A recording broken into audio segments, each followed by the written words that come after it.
We had a good run, but with this patch note right here, Twisting Blades and Poison Imbuement combined together are going to be a fraction of their former selves in Season 3. But the good news is there's not going to be any Abattoir of Zir nonsense that we know of in Season 3. So we're not actually going to need this insane damage that we were doing. We were already one-shotting everything in the game with ease with this combination. And the damage was so much, it was completely unnecessary for the content that was in the game before Abattoir of Zir. So much so that it was almost inefficient to be playing Twisting Blades when you were outside of the Abattoir. So what have I done for Season 3?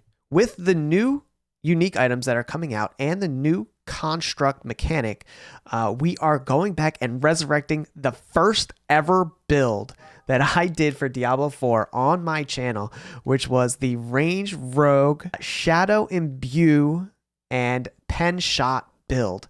And this thing, I've actually been using this for leveling every single season for the start, but this is now going to be strong enough with a couple of the changes in Season 3 to get you all the way through to endgame. And I'm going to be planning on using this and pushing high tier nightmare dungeons, all the seasonal content with this build.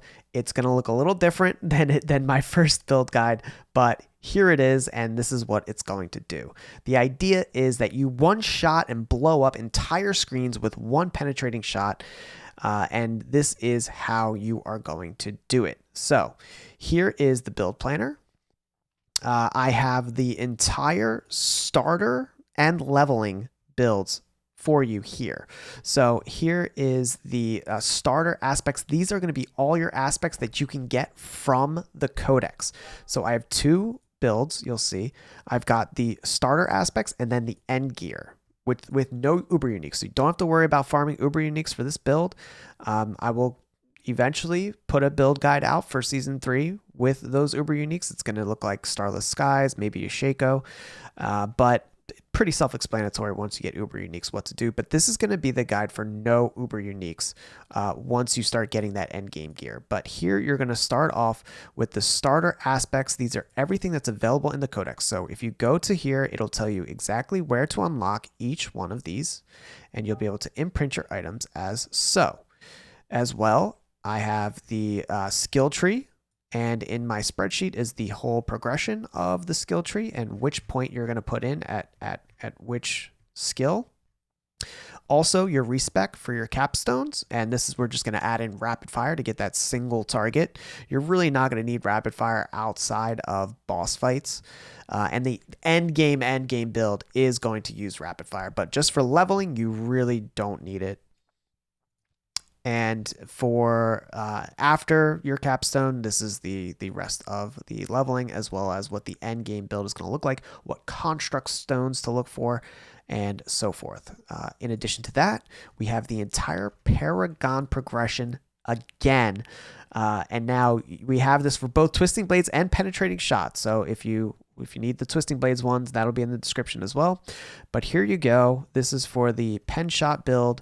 We've got level 50. These are going to be your first 25 points that you're putting in once you unlock the Paragon board. And then if you go and just click each one of these variants, level 60 tells you exactly what to put in your next 10 levels, level 70, 80, and so forth, 90, and up to 100. And so every one of your Paragon points is perfectly planned out in here for peak efficiency. How does the build work? Well, I showed some footage in the beginning, and basically what you're going to do is group up a bunch of your enemy minions. This was made with the Domhain tunnels or dopamine tunnels in mind. You group everything up, you apply your Shadow Imbue, you kill one mob, and it all explodes. And it is going to operate just like this well into the end game with the addition of some of these new end game items, which we'll go over. I'll just show you a peek. Sky Hunter is one of the main ones. And then also the changes to our passives like Precision. So Precision, and we are changing our whole focus on affixes since Close Quarters Combat got completely gutted for Season 3, we're moving over to Precision and focusing again on critical strike damage. So all those critical strike damage mods that you saw on your items before, you're going to want again, because this is going to be multiplicative, and then in combination with the Sky Hunter, it just is going to be exponential damage. The Sky Hunter is, on your first hit, you're guaranteeing a crit, and you're going to do a ton of damage. And the idea is that with the items that we've chosen and the Paragon board, if you notice, a ton of like damage to healthy, that one initial hit is all you're going to need to one shot everything that you come across. Now, bosses might take a little bit longer, but that's where we have our construct that's going to be following us around is going to be extremely important to this build. And if you look at the route that I have for you, this is everything you need to do from start to finish. I've got the routing here. The first thing you're going to do is unlock this construct once the season starts. Why? Because they still haven't addressed the issue that rogues have with healing themselves. So one of the main things that we want to get here is this reconstruct utility skill, which is going to be healing us. And then we want it to activate, as often as possible. So reduce the cooldown, or some of the tuning stones that we're going to attach to it. Evernight, if you happen to get it, is going to give you that +4 skills combined with the reduced cooldown, is going to make it so that you have a really big uptime on your healing and your +4 skills.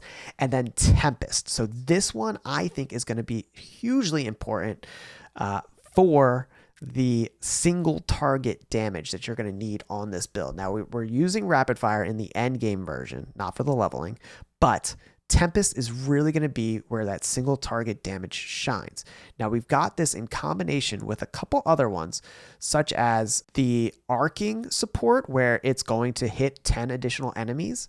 And then if you read it, once the enemy is killed, it's going to spread to another enemy, and they can reapply to the same enemy. So if you know how penetrating shot works, it clears trash mobs like nothing.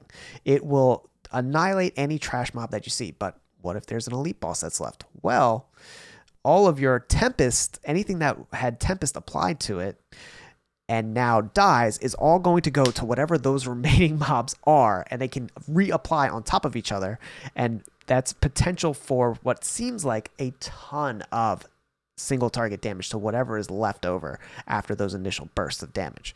So if this works like it seems like it does based on everything we've seen, that's going to be insane, especially when you're applying it to 10 additional targets, when you're pulling everything in together, and when you're getting this increased crit strike chance, because everything scales off your crit.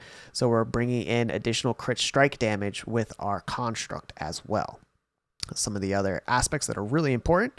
Let's see, for the starter aspects, you've got Protector, Might, Retribution, Disobedience. Now we're getting into some of the really important ones. Disobedience is going to be one of your most important for defense. And then Wind Striker, that's just because it's one of the only Codex boot aspects that's actually valuable. Corruption, really nice one. Since we're running dual imbuements for the start, having that increased imbuement effect is really, really important. One of your other main aspects that you're going to want is the Trick Shot. So Trick Shot can be found in Bastion of Fate. You're going to absolutely want this for your penetrating shot.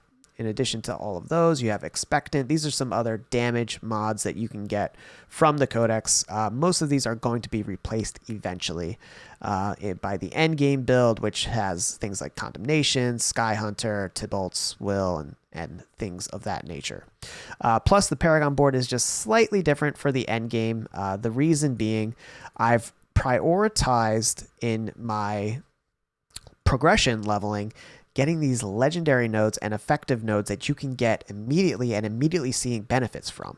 Now, you're not going to get benefits from your glyphs right away unless you spend a lot of time leveling them. So I've kept them all low, artificially low, for the purpose of the progression guide, so that you can see, the reduced range, what you're going to need in order to get the secondary bonus, and then also what you're going to be getting, right off the bat. So this whole progression system is with the most important nodes in mind.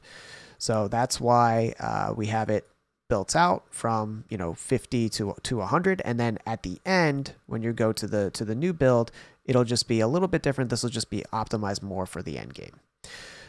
So that is it. You know, it's a combo point build, so just make sure you have that in mind. And it really, really wrecks. We're going to be racing to 100, racing to the first Uber boss, and all of that really fun stuff at the start of the season. Make sure you tune into the stream. We're going to be playing with Rob, Gymnasium, and a couple other blasters.